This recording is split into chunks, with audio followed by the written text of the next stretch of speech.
We're back with KIRK Shaw of Wonder Film Media, who is the second most prolific film producer in history, a Canadian, KIRK. Yes. And you were telling us about how it all started, how it all came together by making Sony Walkman audio recordings that are used in museums. That's bizarre that you end up being a prolific film producer. Yeah, I'm so jealous today because you could just download onto people's phones, right? I know, it's crazy. But so tell us about where you're headed now with your new company, Wonder Film, and how, I mean, I'm quite well aware, being in the business myself, of how things are changing so rapidly.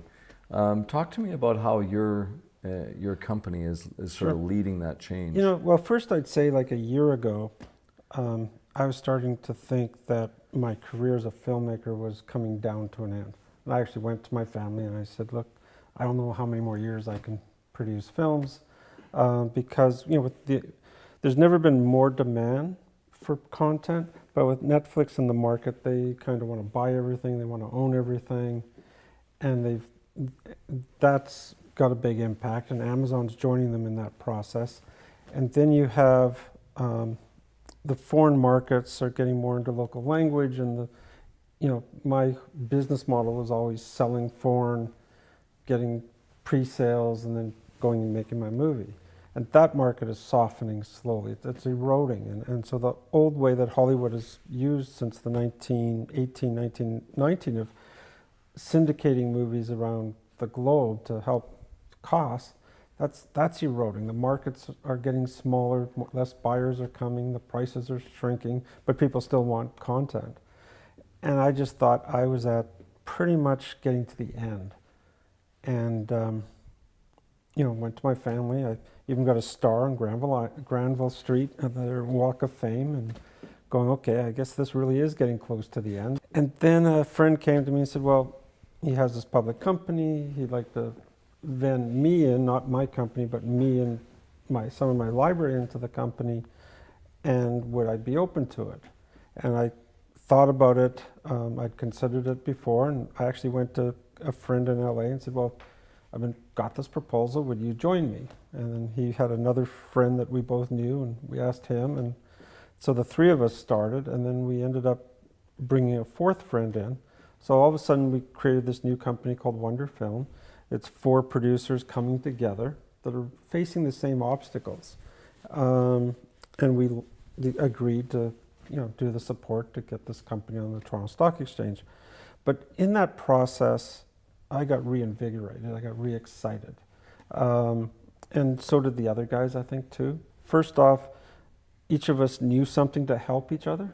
So when we were trying to put a film together or a package of films together, we all had brought something new to help each other. Then we'd be sitting down with agents in Los Angeles and having lunch, and this one agent would look across the table and said, well, I used to deal with you and you and you, now I got to deal with all of you. and so we were all of a sudden like a bigger presence, a little more power of us being combined. And then, you know, we got some banking from the UK, we've raised some equity for the fundraising, and it just started to build steam. And part of that steam was also us acknowledging that the system of financing that we've been relying on is slowly eroding. So we've also gave ourselves the challenge of, we got to figure out the new system of financing. So we've started researching lots of interesting different models. We still rely on some of the old system, but we know that we're transitioning to new ideas. And you know, I envision 3 to 5 years from now that I, as a producer, could make a film, let's say starring Nicolas Cage, and I'll be able to use, I think, blockchain technology to release my film direct around the globe. Of course. And so all the fans that want to see a Nick Cage movie, which are our age and older, you know, I can reach them directly. And maybe or maybe not, there's a cryptocurrency involved in that transaction. But I'll be able to make a film, release it myself, I think in 3 to 5 years. Blockchain technology for financing films. Tell me a little bit more about that. Well, everybody's listened to blockchain in the media, and I think it's here to stay. But basically what it'll allow me as a film producer to do is take my film, encode it into blockchain encoding, so which prevents theft.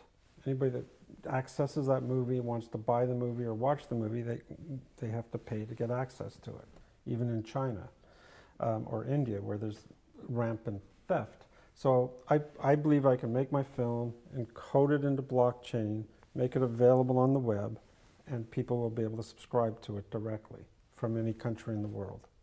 Before we let you go, you got to tell us one or two like movie making stories. You have a story about Sharon Stone? Oh, yes. You picked one of my favorites.